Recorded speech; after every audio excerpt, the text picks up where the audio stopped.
En tant qu'administrateur ou répartiteur utilisant la plateforme, l'une des choses que vous devrez faire le plus souvent est de créer de nouveaux utilisateurs pour vos chauffeurs ou de leur envoyer leurs informations de connexion afin qu'ils puissent se connecter avec leur téléphone mobile.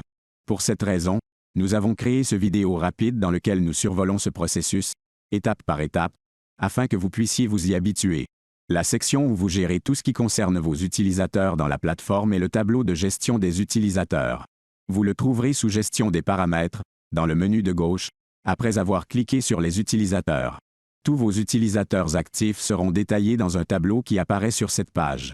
Les utilisateurs inactifs, eux, se trouveront dans un autre tableau auquel vous pourrez accéder lorsque vous cliquerez sur l'onglet Inactif en haut.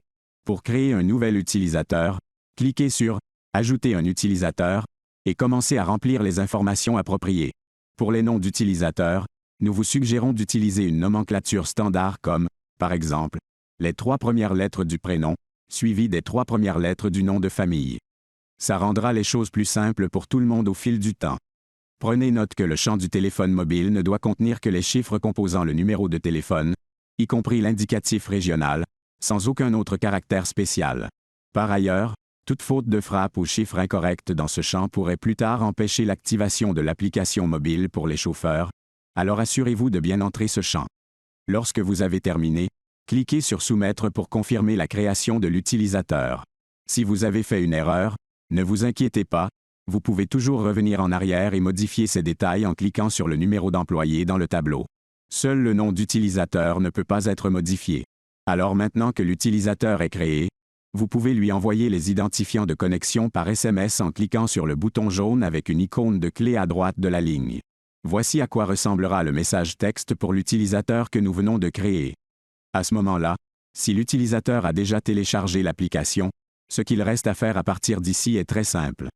Ils doivent d'abord copier l'identifiant utilisateur qui apparaît dans la deuxième partie du message texte.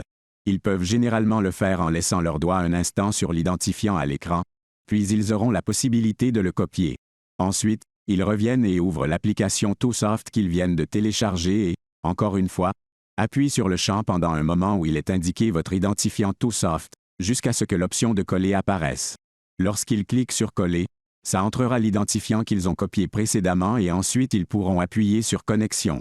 Ça aura pour effet d'activer l'application.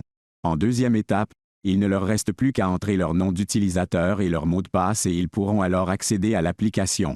C'est ce qui fait le tour. Maintenant, répétez ce processus pour tous vos chauffeurs et l'ensemble de votre équipe pourra ainsi signaler les étapes d'appel GSA à partir de leur téléphone mobile.